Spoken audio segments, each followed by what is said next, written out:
Sekarang masuk pada yang kedua ini, yaitu tausiah terakhir, kajian terakhir dari beliaunya ini, Al-Ustaz Al-Kiram Al-Kabir, ini kepada Pak Yahya, kepada beliau.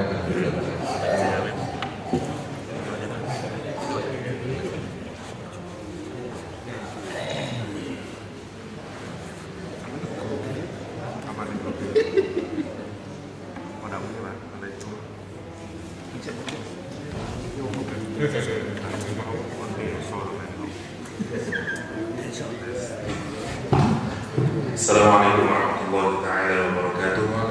Alhamdulillah nahmaduhu wa nasta'inuhu wa nastaghfiruh wa na'udzu billahi min shururi anfusina wa sayyiati a'malina. May yahdihillahu fala mudilla lahu wa may yudlil fala hadiya lahu. Asyhadu an la ilaha illallah wa asyhadu anna Muhammadan 'abduhu wa rasuluh alladzi balagha ar-risalah wa adda al-amanah wa nasaha al-ummah wa jahada fi sabilihi haqqa jihadih. Ikhwatal iman a'azakumullah, kita masuk di makalah nomor 57 kalau saya tak keliru. Kita insya Allah bisa menyelesaikan 1/4 dari kitab Al-Hikam. Jadi masih ada 3/4 dari Al-Hikam Al-Waqiah. Semoga nanti bisa diteruskan sehingga paling tidak ada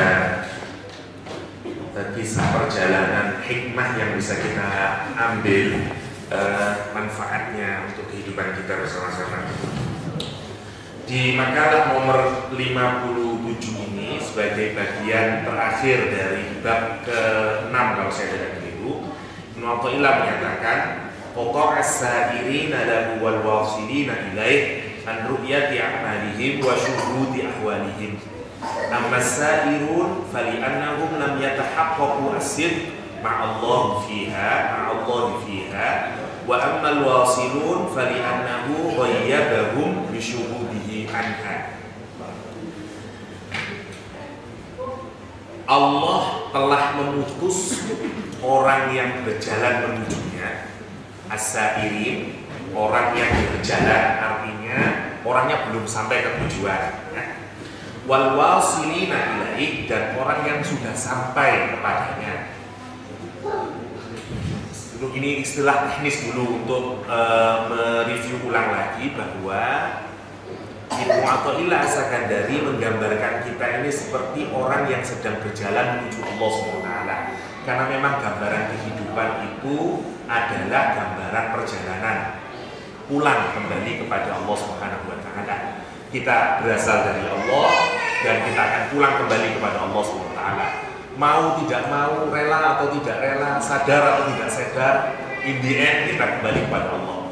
Karena itu kenapa setiap ada orang mati kita mengucapkan inna lillah wa inna ilaihi raji'un. Ya, kita we belong to Allah semuanya, and to Allah we shall return, kan kayak gitu. Karena kita awalnya dari Allah, maka kita akan kembali kepada Allah SWT. Dan itu hukum semuanya. Hukum apapun saja di dunia ini, sesuatu yang berasal dari sesuatu dia akan kembali ke asalnya lagi, ya. Makanan yang kita makan karena dia berasal dari tanah, nanti kembalinya juga ke tanah dan segala macam. Karena itu hidup kalau disingkat sebenarnya hanyalah sebuah perjalanan. Di hadis misalnya Rasulullah menyatakan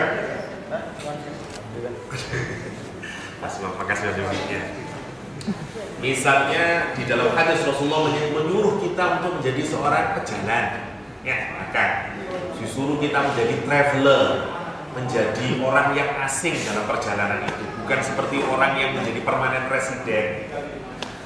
Di dunia ini menurut Islam kita tidak boleh menjadi permanent resident, ya. Kalau mau jadi orang baik, hanya orang yang bodoh yang mau jadi permanent residennya di dunia. Persis seperti Syekh Anwar Al-Maliki Aulaki, kata dia itu our homeland. Bapak kita ini kan sudah punya rumah dulu. Bapak kita semuanya itu Nabi Adam alaihissalam. Dan itu rumah kita dulu. Kita ini sedang diusir, kayak itu ceritanya di dunia. Dan nanti kita kembali lagi kalau ditanya alamat kita di mana? Ya, bukan di alamat palsu, tapi alamatnya di surga Allah SWT.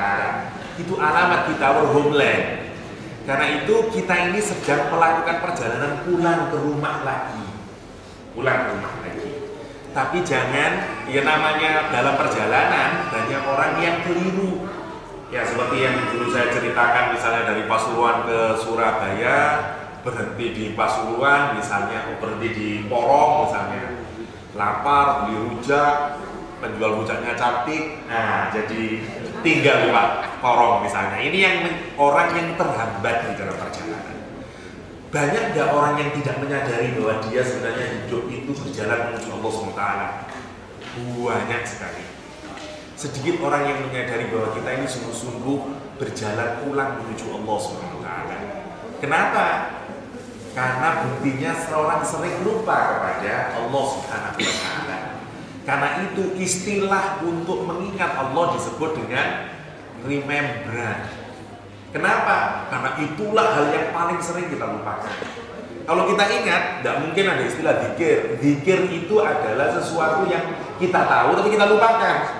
Karena itu kita di-remind lagi. Karena itulah disebut dengan zikir.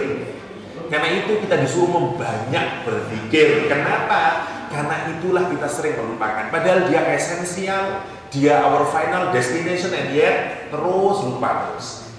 Lah, ada dua model orang di dunia ini. Satu, orang yang melakukan perjalanan terus menuju Allah SWT, tapi belum sampai. Maksudnya, kesadaran batinnya dan kesadaran ruhaniyahnya itu belum benar-benar, kalau dalam istilah Islam disebut dengan istilah usul, atau sudah sampai menuju Allah SWT. Bukan berarti kemudian dia sudah bersatu dengan Allah, bukan. Tapi maksudnya semua kesadaran batinnya, kesadaran perilakunya, kesadaran kata-katanya, seperti orang yang sudah sampai di tujuan. Ibarat orang sudah bisa ngomong Surabaya, sudah bisa ngomong di Surabaya ada begini, ada begitu, ada begitu. Kalau orang belum sampai ngomongnya masih di Porong, bener. Yang ditumpangi itu perlu di Surabaya, cuman yang dia bisa omongkan ada itu lumpur lapindo, gitu aja ngumpet di lumpur lapindo terus, nggak sampai Surabayanya masih. Kira-kira gitu. Nah, orang yang sedang berjalan ini istilahnya disebut dengan sair atau salik istilahnya. Ya. Sairin. Tapi orang yang sudah sampai disebut dengan wasilun atau wasilin. Itu orang yang sudah musuh. Ya. Dua-duanya ini, kata Allah SWT dalam makalah ini, Allah memutus baik yang sairin dan yang wasilin ini, yang sairun dan wasilun, diputus dari apa? Dari ru'yah a'malihim, dari melihat amal-amalnya, dari potensi untuk punya concern terus, yang diperlihatkan itu, yang dipikirin, yang dilihatin terus, yang menjadi kesadaran dirinya itu amal dia, amal dia, amal dia. Ini maksudnya, kalau orang baru beramal, atau gini, kalau orang mau ke Surabaya dan dia ini overwhelmed dengan goal yang dia inginkan, yaitu Surabaya misalnya, dia mikirin enggak yang di perjalanan itu? Dan dia pikirin, kalau kita ngapel lah, kalau untuk memudahkan kita, saya mau ngapel calon istri saya, namanya Khotijah misalnya. Sepanjang perjalanan saya menuju Khotijah, saya mikirin nggak kejadian yang ada di perjalanan saya itu, usaha saya, hutang, saya naik bis capek-capek, itu saya pikirin nggak? Saya omongin nggak? Kalau saya benar-benar firm dengan pikiran apa yang saya ingin tuju, nggak saya pikirin itu. Karena yang ada di pikiran saya Khotijah, Khotijah, Khotijah, Khotijah terus. Nah, orang yang sairin itu oleh Allah diputus dari apa? Memperhatikan amalnya. Bukan berarti tidak beramal ya. Kalau orang masih baru berjalan, wah itu amalnya dihitung-hitung terus. Alhamdulillah saya sudah sholat tahajud, alhamdulillah saya baca Quran, baca. Padahal itu penghalang. Penghalang apa? Karena kita masih menghitung-hitung amal. Karena kita merasa punya harga dari amal itu. Kalau kita makin dekat, makin terus beramal, kita itu merasa amal kita itu nggak ada artinya apa-apa di hadapan Allah SWT. Kita merasa amal kita itu masih sangat miskin, masih kecil, sehingga kita itu tidak pernah mikirin jumlah amal, masih terus beramal. Sebelum pokoknya saya sampai ketemu Khotijah, saya tidak peduli berapapun capeknya saya, berapapun peluh yang saya keluarkan, jenis angkot apa yang akan saya tumpangi, it doesn't matter. Karena yang penting saya harus sampai ke Khadijah. Tapi kalau orang yang tidak mungkin Khadijah, mikir-mikir nih, saya naik bis, apa naik ini ya, ongkosnya berapa ya, kira-kira ya gitu. Orang menuju Allah itu persis kayak begitu itu. Kalau orang itu ikhlas, yang dipikirin Allah Subhanahu wa Ta'ala, maka dia tidak pernah bangga dengan amalnya itu. Saya sudah sodako sekian, saya sudah sholat tahajud sekian, saya sudah berbakti sekian, saya ceramah sekian, saya berbuat baik kepada tetangga sekian. Itu dibuat oleh Allah. Kalau memang kita ini berjalan menuju Allah, dihijabi oleh Allah. Dia tidak pernah memperhitungkan itu lagi. Kenapa? Karena yang ada di pikirannya, saya masih jauh nih, masih belum ketemu saya ini. Kira-kira kan begitu. Nah, maka ini penting untuk apa? Mengukur diri kita masing-masing. Makom kita ini, orang yang sudah usul sampai di Surabaya, atau masih di perjalanan, atau masih yang baru mau naik bis, yang sudah mulai bangga, alhamdulillah sholat tahajud, jadi udah, insya Allah saya sudah siap nanti Pak. Baru sholat tahajud seminggu, insya Allah saya sudah sholat siap tahajud. Ya. Jadi lihat perjalanan ruhani manusia ini, ruhani manusia. Kalau orang yang diingat oleh Allah SWT, maka diputus oleh Allah. Dia tidak memperhatikan amalnya. Kenapa? Karena amal itu cuma kendaraan kita untuk makin getting closer to Allah, closer kepada Allah SWT. Ini yang dimaksud dengan an-ru'yati a'malihi. Kepada amal zahirnya saja dia tidak peduli. Artinya bukan dibalik, maknanya bukan berarti tidak terlalu penting amal itu, bukan begitu ya. Ini contoh orang yang berjalan menuju Allah SWT secara keliru. Yang penting bukan ingat Allah, bukan begitu maksudnya. Karena bagaimana sampai ke Surabaya kalau tidak naik bis? Nggak ada ilmu menghilang itu, nggak ada. Jadi harus tetap syariahnya tetap dijalani. Dia harus berupaya terus sampai dia ketemu dengan pujaan hatinya, yakni Habib Al-Jufri ya. Yang kedua, yang diputus oleh Allah SWT itu wasyuhudi ahwalihi, dan penyaksian keadaan-keadaan batinnya. Ada orang yang sudah tidak peduli dengan berapa jumlah amal, tetapi dia mendapatkan kesenangan ruhaniyahnya, seperti yang pernah saya ceritakan. Tiba-tiba doanya manjur, tiba-tiba dia bisa nyembuhin orang, tiba-tiba dia punya kesaktian tertentu, dikasih karomah oleh Allah. Dan dia senang itu namanya syuhud ahwalihi. Dan lupa sama Khadijahnya. Lupa itu, padahal dari Pasuruan itu maunya ketemu Khadijah. Tapi begitu di jalan saat, wah, enak juga naik bis ini, orang menghormati dia, segala macam. Lupa dia. Udah lupa, senang meskipun dia capek beramal, tapi dia mendapatkan nikmat dari amalnya itu, terus disangka nikmatnya itu udah seperti Khadijah, kira-kira kayak begitu. Seperti gimana ya untuk menggambarkannya? Misalnya gini, kita ini beramal, terus beramal hingga dimulai rasa nikmat ibadah, ya. Bisa nangis kalau sholat, baca Quran itu merasa dekat kepada Allah, terus enak tentrem hati.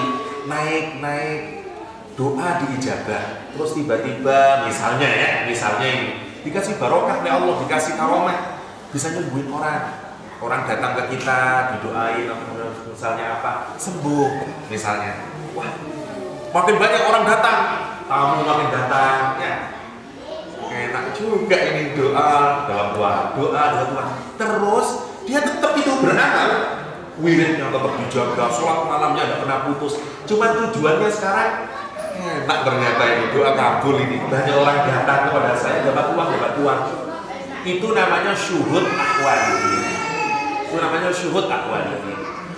Kalau orang itu sudah sampai kepada Allah, penyakitnya adalah syuhud ahwalihi.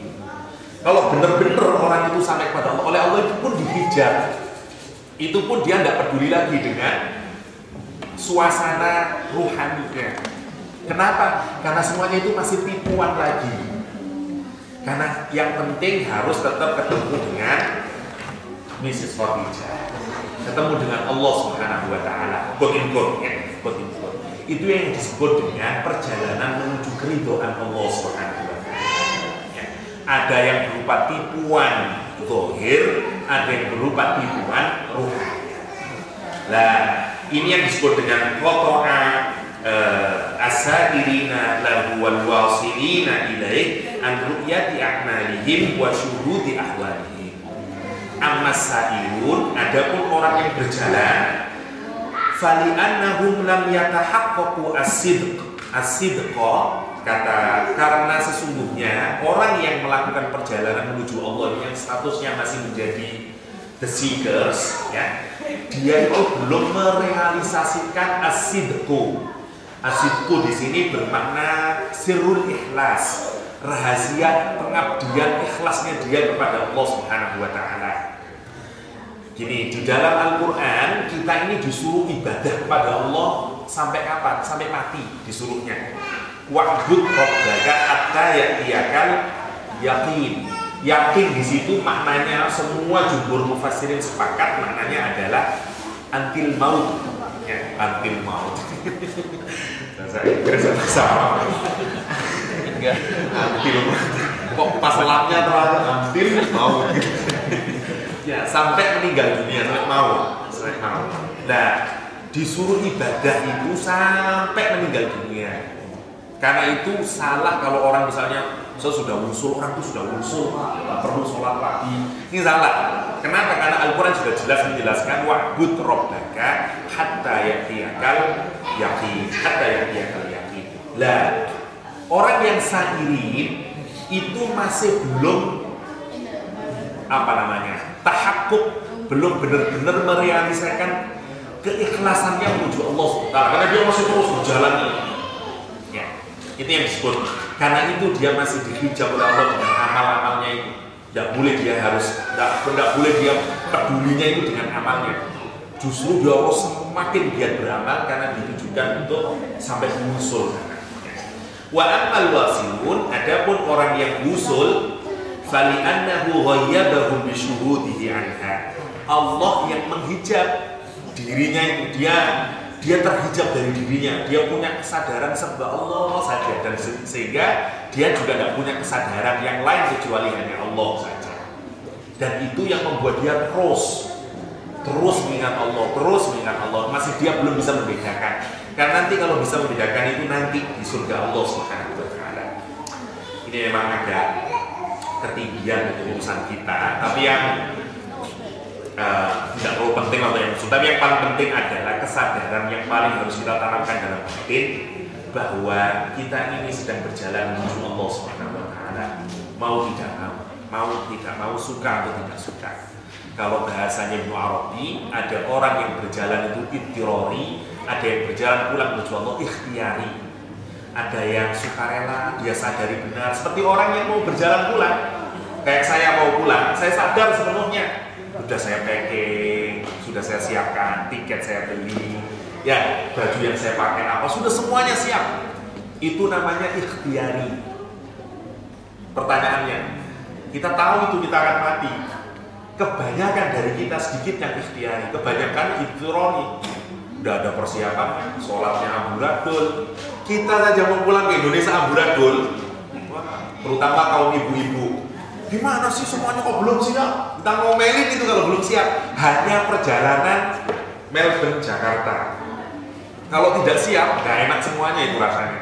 Bagaimana kalau orang pulang selama-lamanya dan dia tidak kembali lagi? Karena dia meninggalkan dunia ini yang dia kira permanen residensinya, dan padahal dia cuma temporary ini. Karena nanti rumahnya di sana, homelandnya di surga Allah SWT, bersama Allah SWT. Bagaimana kalau dia tidak ada persiapannya menuju Allah SWT? Kalau dia tidak siap-siap di hari rihlahnya dia menuju Allah SWT, tidak ada sholatnya, tidak ada segala macamnya dan segala macam, bagaimana dia mau menghadap Allah SWT? Kalau mau kita hitung, kebanyakan dari manusia itu sedikit yang menyadari. Karena itu kata Sayyidina Ali, aku sangat heran, kata Sayyidina Ali, terhadap manusia yang terus mengejar dunia, kata Sayyidina Ali. Padahal semua orang tahu dunia ini akan dia tinggalkan. Dan aku juga makin sangat heran, kenapa orang meninggalkan akhirat padahal dia pasti akan menuju akhirat. Subhanallah, kalau kita pikir itu, kalau orang punya kecerdasan benar-benar, iya ya, itu antik manusia ini. Kalau dipikir antik sekali. Kita ini tidak sungguh-sungguh melakukan persiapan untuk akhirat, padahal kita pasti ke sana. Tetapi kita sedemikian hebatnya mempersiapkan kehidupan dunia yang pasti kita tinggalkan. Kalau orang pinter kan, lah iya kok gimana tuh hidup ini kok keliru-keliru gitu loh, kok keliru-keliru. Ini yang kita bayangkan, orang melakukan persiapan. Dan alhamdulillah al-jannah adalah salah satu persiapan zahir, ya, persiapan zahirnya. Disiapkan lubangnya, tabungan disiapkan sekian. Jangan lupa bahwa yang paling lebih penting lagi tidak ada menyiapkan lubang liang lahat kita, tapi ongkos untuk masuk liang lahat itu. Bukan ongkos dolarnya, tapi ongkos ibadah apa yang sudah kita siapkan untuk Allah. Itu yang paling penting yang harus kita pikirkan. Karena itu misalnya salah satu ciri dari bentuk amal yang diterima oleh Allah adalah kalau kita tidak memikirkan amal itu lagi. Yang kemarin kita jelaskan kata Imam Ali Zainal Abidin, kullu syai'in min af'alika, segala sesuatu dari amal-amalmu, idza taswalat bihi ru'yatuka fadaka dalilun ala annahu lam yubdal.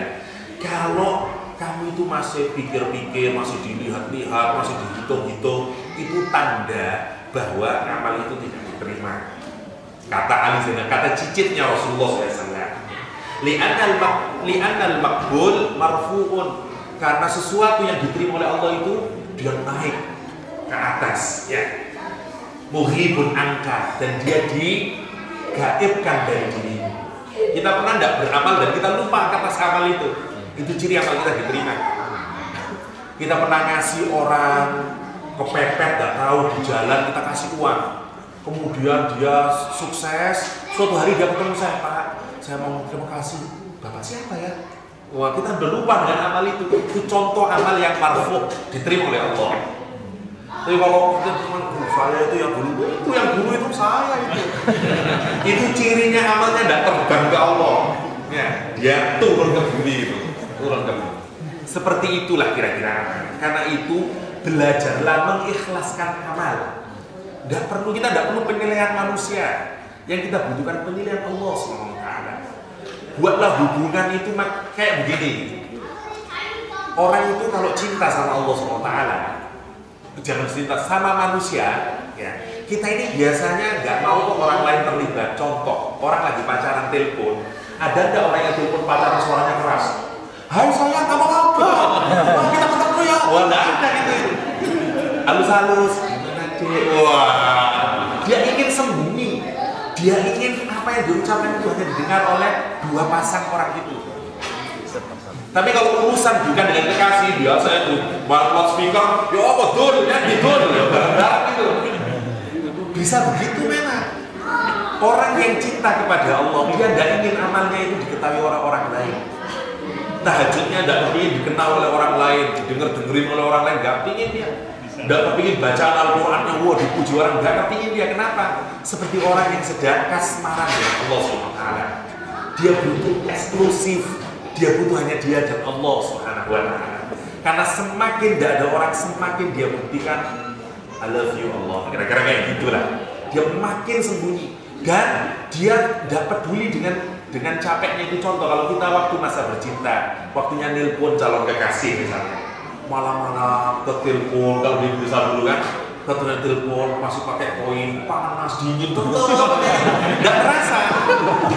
Seperti itulah orang yang mencintai Allah SWT. Kalau kita pikir kepada manusia kita bisa begitu, kenapa tidak kepada Allah SWT? Ya. Kenapa untuk sholat tahajud kok susah? Katanya cinta. Misalnya ini yang lucu, ini kadang-kadang yang kita menarik untuk kita renungkan bahwa ciri dari semakin kita dekat kepada Allah, semakin kita tidak bangga dengan amal yang telah kita lakukan.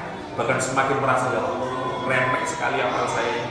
Makanya motivasinya harus tambah lagi, harus tambah lagi. Kalau ada orang amal itu sudah terlalu perlu, itu kan orang malas beramal, tapi menjadi sok dekat dengan Allah SWT. Ya. Yang penting itu ingat Allah. Amal-amal itu kan cuma sarana. Kayaknya deket sama Allah, padahal males itu intinya. Ya.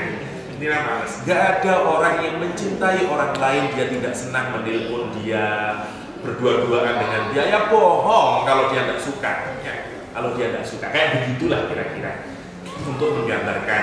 Karena itu dalam Al-Quran, ilaihi yas'adul kalimut thayyib wal amalus sholih yarfa'uh, misalnya ya, kepada dialah kalimat-kalimat yang baik itu naik, dan amal soleh itulah yang mempercepatnya, menerbangkannya, kira-kira gitu.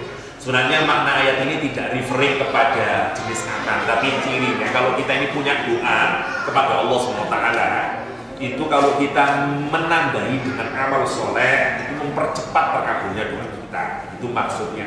Cuman ini juga menunjukkan bahwa kalau kita diterima amalnya, kalimatnya itu menggunakan kalimat rofa untuk kayak terbang amalnya itu. Di minggu yang lalu kita ngasih contoh seperti hadis yang menyatakan kalau sholat diterima itu naik ke atas, ya baunya wangi dan segala macam, kira-kira gitu, untuk menunjukkan diterima itu. Oke, kita lanjutkan agak cepat saja karena ini perpisahan kata Pak kami. Hada akhirul bab sadis, ini adalah bab ke-6, akhir dari bab ke-6. Wabihi intaha rub'ul kitab, dan kita telah selesai seperempat dari kitab ini ya. Jadi masih seperempat kurang 3/4 ya. Kita masuk ke bab ke-7 sekarang.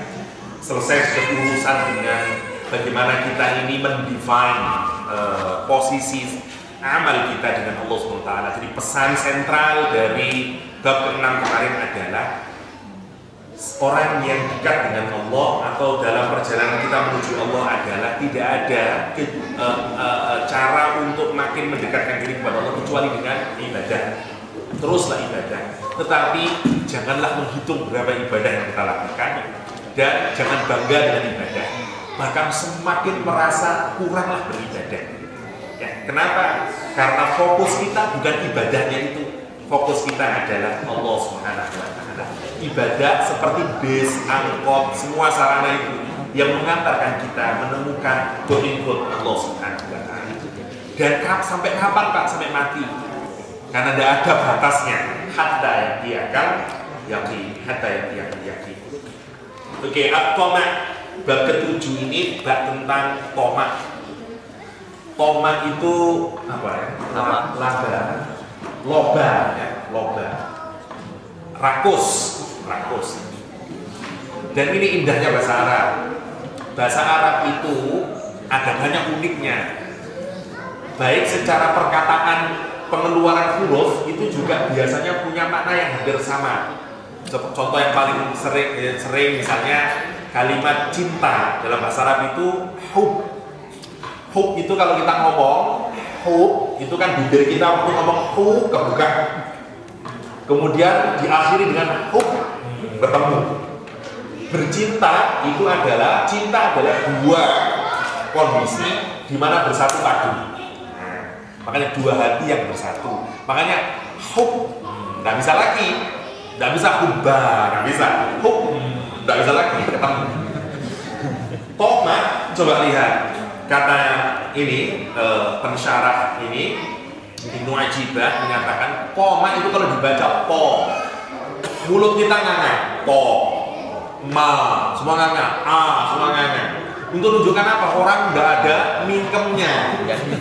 Ibarat orang Jawa itu po nih ngomong mana apa ya? Maksudnya itu mana naik terus gitu. Kapan mingkemnya? Nggak ada mingkemnya. Makan terus. Koma, nggak ada satisfactionnya. Dia terus seperti nama hurufnya koma terus ya, kayak begitu. Itu analisa kebahasaannya Ibnu Ajibah ya.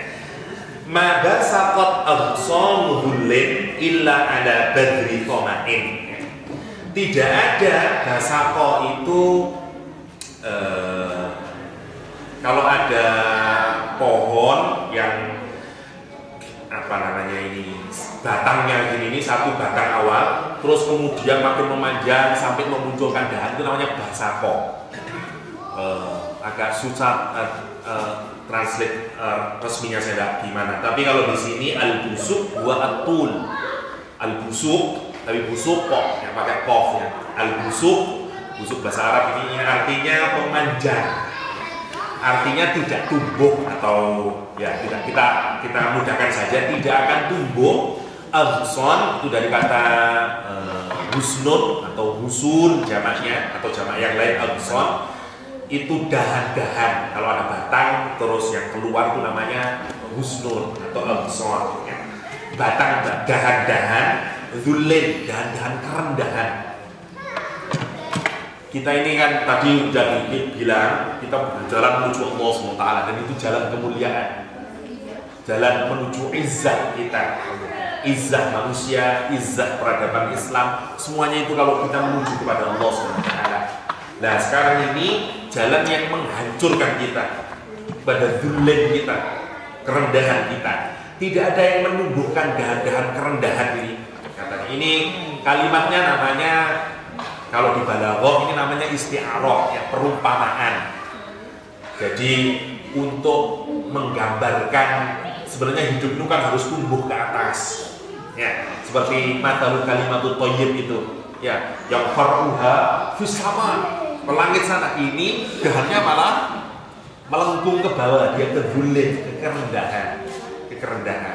Dan dunia itu artinya yang lebih rendah memang. Karena itu tujuan hidup harus ke atas sana, ke atas. Asal jangan kayak Suko ya, ke atas harus bawah. Nah itu yang maksud, itu yang bulet gitu ya. Illa ala bi'ri tomain, kecuali apa? Dia itu tumbuh dari benih yang benihnya itu benih ketamaan. Jadi kalau digambarkan dalam perumpamaan, kalau kita punya pohon kurma, benihnya itu tamak benihnya. Kemudian kalau dia naik ke atas, dia tidak bisa naik ke atas itu.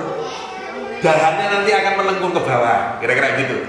Bisa dipahami perumpamaannya. Kalimatnya ini indah, tapi ya bahasanya pertanian ya, bahasanya pertanian. Nah, bahasanya Cak Nur ini ya. M Nur, ada M-nya, Cak M Nur ya. Bukan Cak Nur M ya. Kalau Cak Nur R itu bahaya.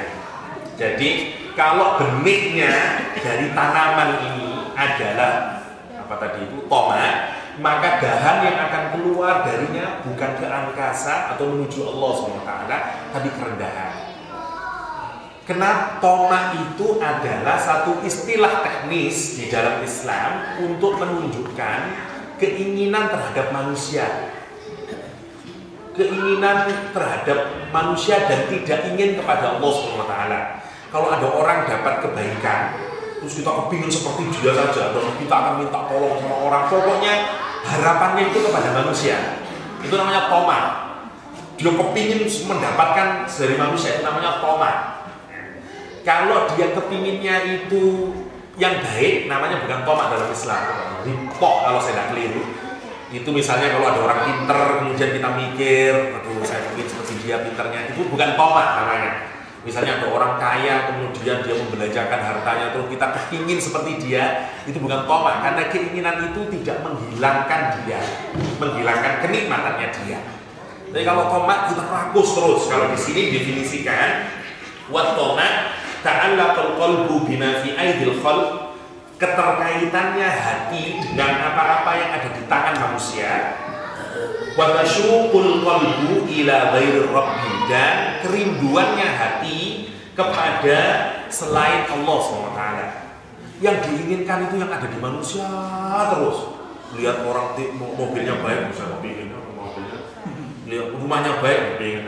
Lihat istrinya cantik, kepingin. Semuanya kepingin terus. Itu namanya tomat. Dan tidak ada kepinginnya yang berkaitan dengan Allah SWT. Itu maksudnya. Lihat, atau bahasa sekarang itu materialisme, bahasa sekarang, matre bahasa sekarang. Ya. Kalau di benihnya itu materialisme, tidak bisa dia naik ke angkasa. Kenapa? Karena materialisme itu ya di dunia ini. Itu maksudnya. Kalau di dalam dasar hati kita ini, kecintaan yang kita tanam hanyalah urusan duniawi, sampai kapanpun ruhani kita tidak akan bisa naik. Itu maksudnya. Kalau yang kita tanam ini, kita kan sedang menanam bibit ruhani kita ini, pohon ruhani kita ini, agar sampai apa? Sampai menerobos langit Allah SWT sana. Tapi kalau yang kita tanam ini tamaknya kita hanya kepada urusan duniawi, apa yang ada di tangan manusia, tapi tidak pernah kepingin apa yang ada dalam Allah SWT, keridhaan kepada Allah, kecintaan kepada Allah, kenikmatan baca Al-Quran dan segala macam itu, kita tidak punya keinginan yang berkaitan dengan urusan agama ini. Mimpi itu kalau dahan ruhani kita kepingin naik ke atas. Kenapa? Absornya akan bulat. Itu maksudnya. Absornya akan bulat. Ini prinsip utama untuk menunjukkan sikap yang harus kita bangun dalam urusan batin. Sekali lagi, tidak berarti orang soleh itu tidak berkaitan dengan duniawi. Abdurrahman bin Auf kaya raya, Abu Bakar As-Siddiq kaya raya, ya banyak orang kaya-kaya dalam dunia Islam. Tapi sekali lagi, hatinya itu tamaknya kepada akhirat, bukan tamaknya kepada duniawi, pada dunia. Saya jadi ingat cerita Syekh Ahmad bin Hanbal. Ini orang Abu Hanifah, karena dia orang cerdik sekali. Dia pernah beli, kalau saya tidak keliru, beli air. Harganya itu saya katakanlah $10 misalnya, atau $1. Dia jual, karena masa itu susah, dia jual $10, dan itu tidak normal. Karena dia negek, istilah Jawanya itu apa namanya itu? Nimbun. Ya, mencekik. Hartanya itu karena lagi aji mumpung, seenaknya dia mengangkat harta. Wah, nggak bisa lah $1 $2 dong, nggak bisa $10, kira-kira kayak gitu. Pulang dia, udah dibeli. Terus orang ini mampir ke rumahnya Imam Abu Hanifah, dikasih makanan. Kalau sekarang kasih kerupuk, wah dijamu seneng, wah baik sekali, wah kasih kerupuk lagi, habis kasih kerupuk lagi, habis kerupuk lagi, haus dia. Giliran haus, ada tapi itu dibeli berapa ini? $20 kata dia. Ini akalnya Abu Hanifah untuk apa? Ngajarin orang nggak boleh kayak begitu, tapi dengan cara yang menarik, ya. Dengan cara yang menarik. Masuk itu di pikirannya sih. Itu salah satu cerita cerdiknya Imam Abu Hanifah. Madhabnya Pak Dede Westol ya. Kesadaran hati kita agar tidak hanya cinta kepada dunia itu harus kita angkat. Bahkan puncaknya, orang itu yang di hati harus hanya Allah Subhanahu wa Ta'ala. Kalau kita sudah kayak begitu, ya toh. Saya kasih 2 cerita menarik untuk menunjukkan contoh maksimal orang yang hatinya nggak ada tamaknya terhadap dunia, bahkan hanya Allah Subhanahu wa Ta'ala. Nabiullah Ibrahim alaihissalam. Di sini diceritakan, fanzur kaifa rafa'a Ibrahim salawatullah alaihi. Ini coba kita karena disuruh oleh Allah SWT. Misalnya di surat Al-An'am, wa kun ayyuhal abd Ibrahimiyyan, kata dia, wahai hamba-hamba Allah, jadilah kalian itu seperti Ibrahim. Kata dia yang berkata, la uhibbul afilin, aku tidak mencintai apapun yang tenggelam, yang habis. Aku hanya mencintai sesuatu yang kekal, kata Nabiullah Ibrahim. Millata abikum Ibrahim. Kita juga disuruh mencontoh millahnya ayah kita semuanya, yaitu Ibrahim alaihissalam.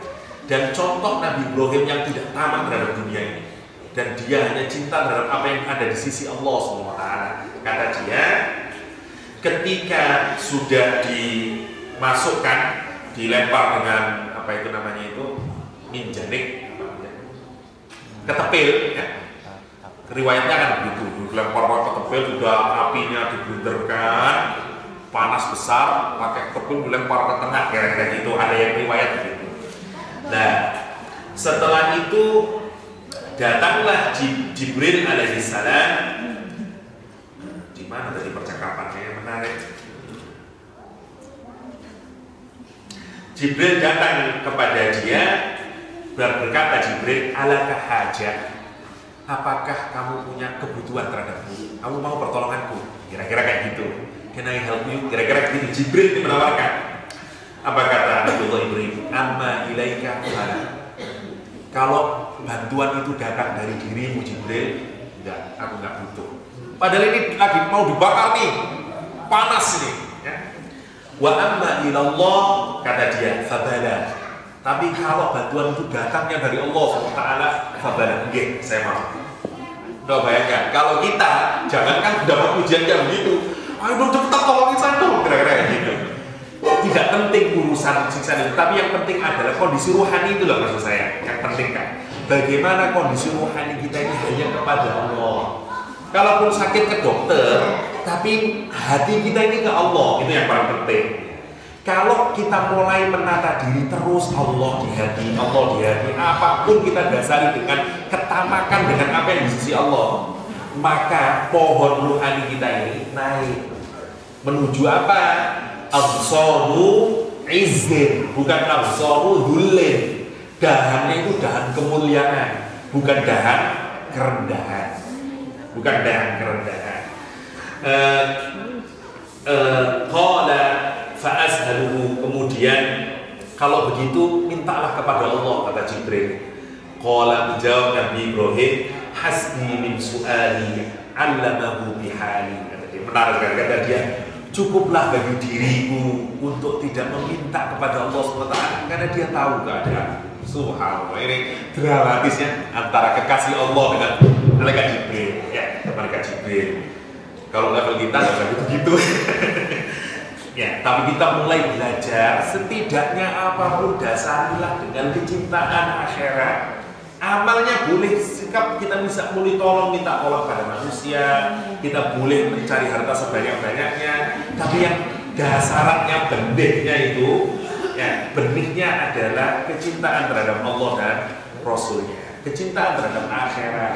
Dasarnya bukan dunia, saya mau bekerja untuk masjid ini, saya mau nolong untuk masjid ini, bukan untuk dapat pamrih dari manusia, bukan untuk dapat penghormatan dari manusia, atau dapat menantu, diambil menantu Cak Hamim misalnya, nggak ada hubungannya dengan itu.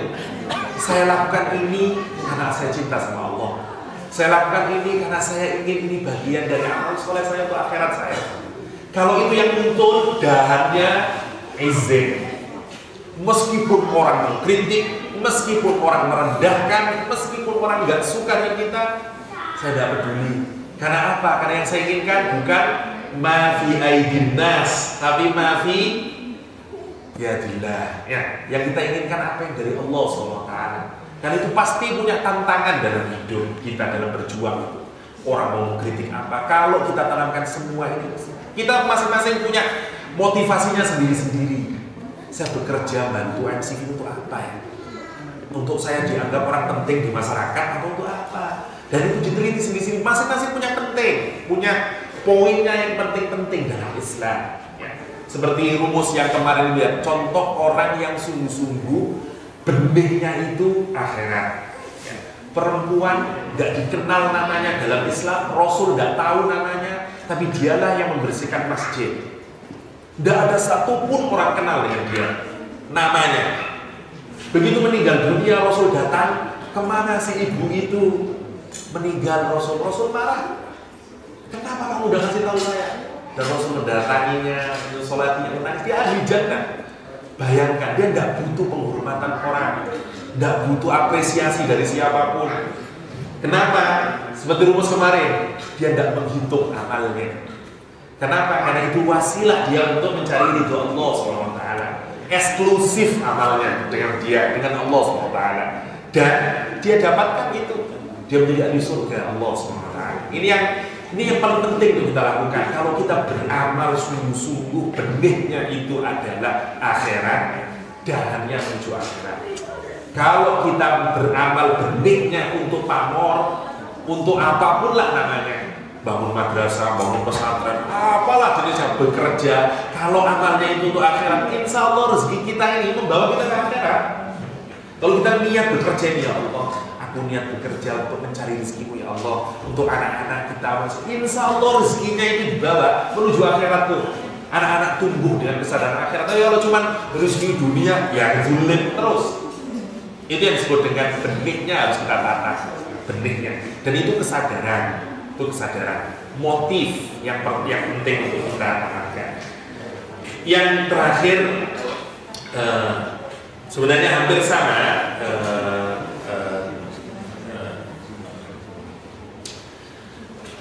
Cerita tentang Nabi Zakaria di surat Maryam, Allah SWT menggambarkan doanya yang gak habis-habis dilakukan oleh Nabi Zakaria yang punya istri sudah tua tapi belum hamil-hamil saja.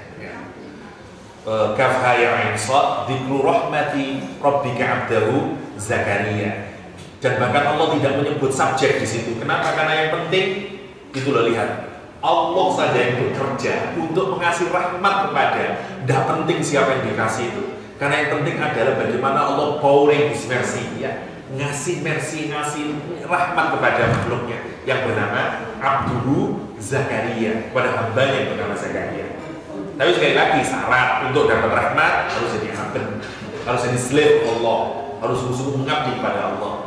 Idnada rabbahu nidaan khafiyya.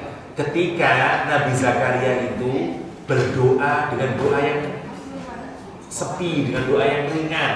Ini menarik. Kata nida dalam bahasa Arab itu, kalau untuk memanggil itu bisa nida, bisa doa. Bedanya kalau doa, kita memanggil seseorang dan orangnya itu tahu, orangnya mendengar suara kita. Camin, itu namanya doa. Saya memanggil karena Camin. Tapi kalau saya manggil, tidak jelas ini orangnya siapa, saya tidak tahu, belum tahu, namanya nida, bengok istilah Jawanya. Bengok itu Anda tahu, ada orang enggak? Boleh jadi ada, boleh jadi tidak ada. Mana yang lebih menunjukkan kesungguhan untuk mendapatkan sesuatu dari permintaan? Menggunakan doa apa menggunakan nida? Nida pasti, karena kita seperti sangat kepingin. Dan biasanya mana yang lebih keras? Doa kalau kita ngomong, doa apa nida? Yang bengok. Pasti nida. Al-Quran menggunakan yang tidak benar kalau secara logika kita. Nabi Zakaria itu saking kepinginnya punya anak, bukan doa lagi bahasanya, nida. Ibarat orang itu saking kepingin punya anak itu, sampai kayak orang itu saya kekaran gini, tolong kayak gitu makanya. Dan mestinya itu keras, tetapi Allah menyatakan nidaan khafiyya. Nida tapi khafi. Kenapa? Karena Allah itu maha mendengar. Karena itu meskipun ayat ini indah sekali, hanya untuk menunjukkan satu kualitas keinginan Nabi Zakaria, doanya yang terus menerus kepada Allah tanpa satu pun harapan, tanpa putus asa yang pertama, dan bukan mengharapkan dari manusia, dia terus mengharapkan Allah dan dia tahu Allah mendengar. Karena itu meskipun tidak khafiyah, dan itu indahnya kalau kita dalemin kebahasaannya, rasakan itu menarik. Ada rabbahu nidaan khafiyah. Dan kemudian dia bilang Rabbi inni wahanal admu, kata dia ini wasta'ala ra'su syaiba walan akun bidu'aika rabbi syaqiyya, kata dia, ya Allah, tulang-tulangku ini sudah remuk, sudah rapuh, rambutku ini sudah memutih. Bahkan bahasanya wasta'ala ra'su syaiba, ini semuanya bahasa puitis, ya. Rambutku ini sudah menyala, itu bahasanya. Kalau kita di translate yang literer, rambutku ini sudah menyala karena putih semuanya, seperti menyala itu. Wasta'ala ra'su syaiba walan akun bidu'aika rabbi syaqiyya. Tetapi aku tidak pernah sedikit pun unhappy, tidak pernah sedikit pun aku punya perasaan sedih sehingga aku tidak mau berdoa kepadamu. Ya itu yang berat, ya. Kalau kita punya keinginan terus doa kepada Allah tapi tidak ada syaqiyah dalam hati, itu kan berat. Gimana doa? Ya Allah, jadikan dia istri saya, ya Allah. Kok tidak mau terus? Ini kan doanya gimana sih, ya Allah? Nah, itu tidak ada di Nabi Zakaria. Tidak ada syaqiyahnya. Tapi minta terus, tapi sangat desperate untuk bisa dapat sesuatu, tapi tidak syaqiyah. Ini kan gimana ini? Suasana jiwa yang menarik menurut saya. Satu, keinginan untuk meletup-letup agar Allah mengabulkan. Tapi satu sisi ridho dengan keputusan Allah sehingga dia tidak pernah kecewa dengan apapun yang diputuskan oleh Allah. Wah, kalau kita punya hati yang kayak begini, subhanallah, terus berdoa sambil kepingin, tapi satu sisi ya syaqiyah, tidak pernah putus asa dalam berdoa. Ada yang ngomong percuma Pak, saya udah doa itu 10 tahun dari kabulin misalnya gitu. Percuma itu lah, tidak ada kayak begitu itu. Karena itu kemudian Allah ngasih, ya itu yang kemudian dikasih Yahya, kasihnya Yahya putranya itu untuk menunjukkan orang yang batinnya adalah Allah Subhanahu wa Ta'ala, batinnya adalah akhirat. Dua lagi tapi tidak kita perlu jelaskan karena pemaknaannya sama. Saya baca saja kalimatnya. Maka daka syai'un mithlul wahm. Masih ada waktu nanti 10 menit, 5 menit. Bismillahirrahmanirrahim. Selanjutnya maka daka syai'un mithlul wahm. Tidak ada yang memimpinmu, melidingmu dari sesuatu semisal dengan wahm.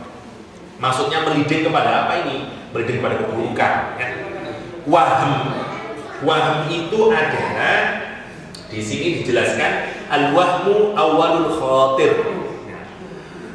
Pertama kali ada terbersit di pikiran, keinginan yang muncul pertama kali itu namanya wahm.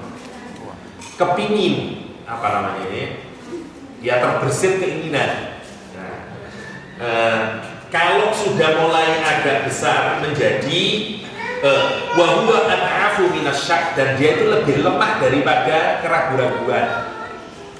Biasanya begini, kalau ragu-ragu itu, jadi kalau realitas itu 100%. Kalau syak itu adalah 50-50, itu dalam bahasa Arab namanya syak.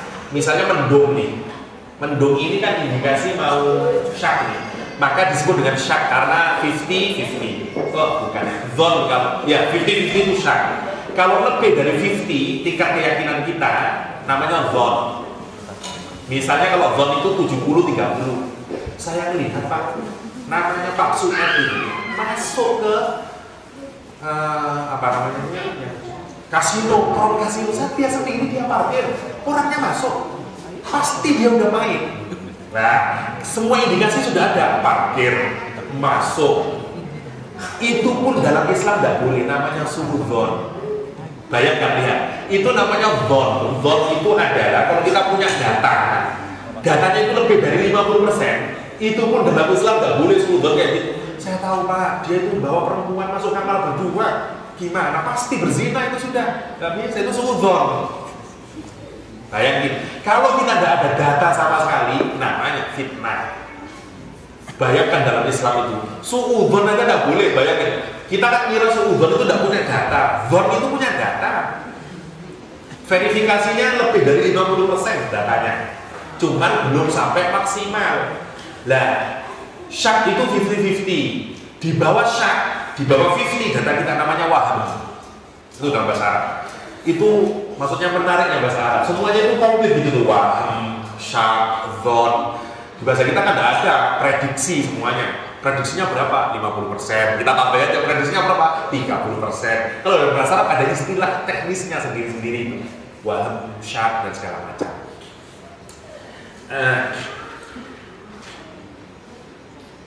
Ma jarraka syai'un wa qadaka ila tamafil qalbi wa tamalluk lahum wa tadallul lima fi aydihim syai'un mithlul wahm.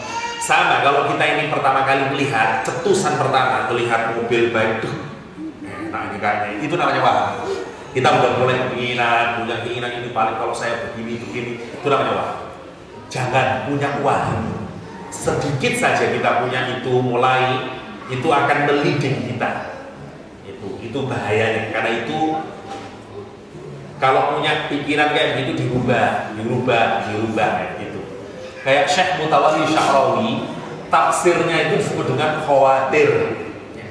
Lihat tawaduknya orang sebesar Mutawalli Sya'rawi, orang yang sangat alimnya, yang jago menafsir Al-Quran. Tafsirnya itu tidak dia sebut dengan tafsir, tapi kayak letupan saja. Kayak orang itu khawatir, kayak tadi itu ada semburan dia baca Quran, ada yang dia pikirkan, itu cuma khawatir, bukan tafsir.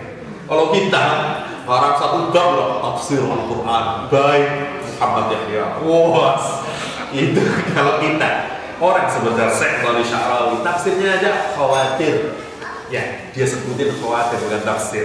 Itu Syekh Mutawalli Sya'rawi, orang-orang yang ikhlas dan soleh, yang hanya mengharapkan Allah.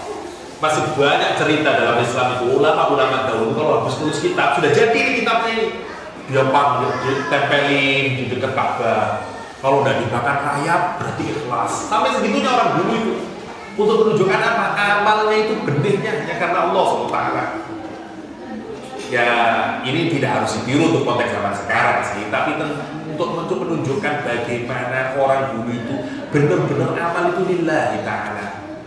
Kalau kita sekarang enggak, ya kita sekarang enggak, kita lebih banyak urusan duniawinya daripada akhirat. Ya.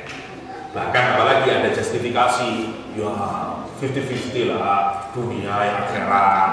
Ya ke masjid, ya sesekali lah dikit-dikit manusia kok. Kita sering melegitimasi kesalahan kita. Dan terakhir, tidak perlu dijelaskan, tapi hanya saya terjemahkan saja karena makna generalnya sama. Anta hurrun mimma anta anhu ais wa abdun lima anta fi qamit. Kamu itu kata Ibnu Athaillah menjadi free man, menjadi orang yang merdeka terhadap apa yang kamu putus asa dengan dia. Tapi kamu menjadi budak terhadap apa yang kamu di dalamnya kamu tamak dengan dia. Kalau kita putus asa sama seseorang, kita kan merdeka punya. Udah saya putus asa Pak, nggak bisa saya dapatkan si ngatiem ini, udah percuma dah. Kita merdeka melihat, nggak butuh beli pulsa, nggak butuh beli ini, bebas, free, I'm free man, kira-kira kayak gitu. Tapi kalau kita masih tamak terhadap dia, ngatiem, dia balik ngatiem itu, dia menjadi abdun kita ini, kita menjadi budak. Pikiran kita ngatiem, beli buku yang disukai ngatiem, semuanya serba ngatiem. Ya, sama dengan dunia ini. Jadilah budaknya Allah Subhanahu wa Ta'ala. Jangan jadi budak dunia. Jadilah orang yang hurun terhadap dunia ini. Yang kita ini ya biasa aja terhadap dunia, merdeka kita dari dunia. Punya alhamdulillah, dan punya ya bersabar.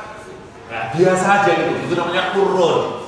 Hurun. Ya, kita ini kan enslave, kalau kata karma kan enslave by work. Tapi sebenarnya intinya kan kita enslave karena uang. Sebenarnya hakikatnya itu kita kan diperbudak oleh keinginan kita segala macam. Ya sesekali sedikit lah memerdekakan diri. Ah ini kan cuma apa ini?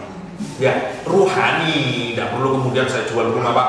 Saya mau merdeka di dunia gabung saja. Enak gitu. Urusan ruhani sekali lagi tidak berkaitan dengan urusan luarannya. Orang bisa beda-beda. Luarannya orang bisa beda-beda. Tapi yang penting tatalah ruhani kita untuk menjadi orang yang merdeka. Kenapa? Karena orang yang merdeka adalah ketika dia hanya mengaitkan hatinya dengan Allah SWT. Dialah orang yang merdeka. Orang yang menjadi budak adalah ketika hatinya penuh dengan duniawi dan dia menjadi budak. Karena dia akan terseret terus dengan urusan duniawi. Lihat betapa orang hidup berbudak terus hidupnya dengan urusan duniawi yang membuat capek, lelah, tidak tahu kemana tujuannya ini saya hidup dan segala macam. Tapi kalau orang yang urusannya benihnya itu akhirat, meskipun mungkin pekerjaannya sama capeknya, tetapi dia bahagia. Itulah generasi orang-orang dulu yang digambarkan di dalam sirah sebagai fursanun fil nahar, roghibun fil lail. Ya. Seorang pengendara kuda perang di siang hari, tetapi dia menjadi rahib-rahib di malam hari. Para sahabat digambarkan seperti itu.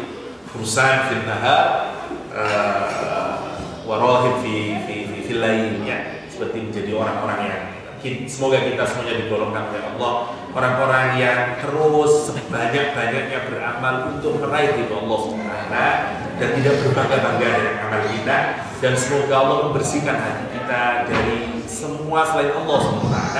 Semoga kita punya benih di dalam hati ini urusan akhirat, kecintaan pada Allah dan Rasulullah, kecintaan dan kebaikan, sehingga pohon ruhani yang kita semai ini benar-benar menjulang ke langit, mendapatkan kemuliaan tidak hanya di dunia ini tapi juga di akhirat. Bukan kerendahan karena kita salah motif dan benih yang kita tanam di dalam perjalanan kehidupan kita di dunia ini. Semoga ada manfaatnya dan Allah ya ajmain. Assalamualaikum warahmatullahi wabarakatuh.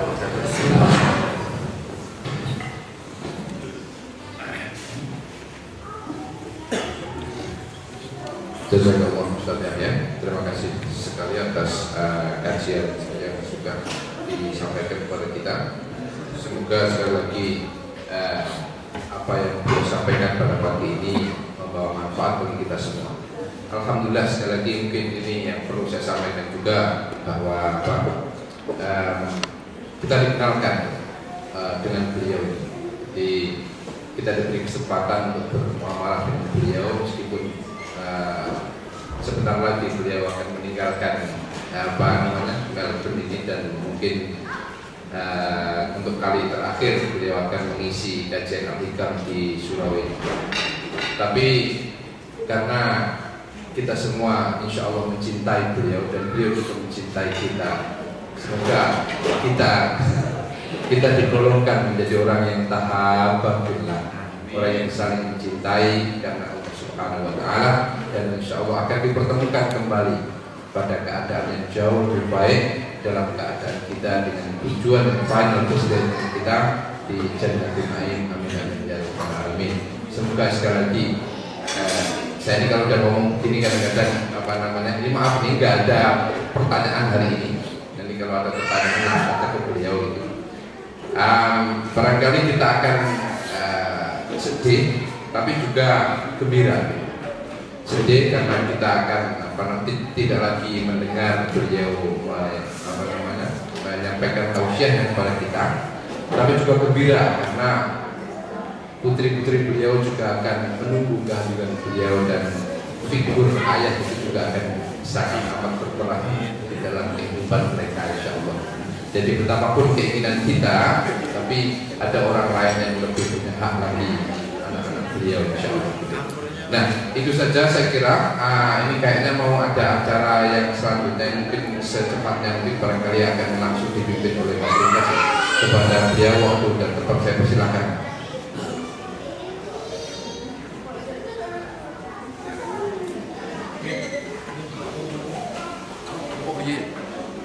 Ada pengumuman sebentar dari Pak.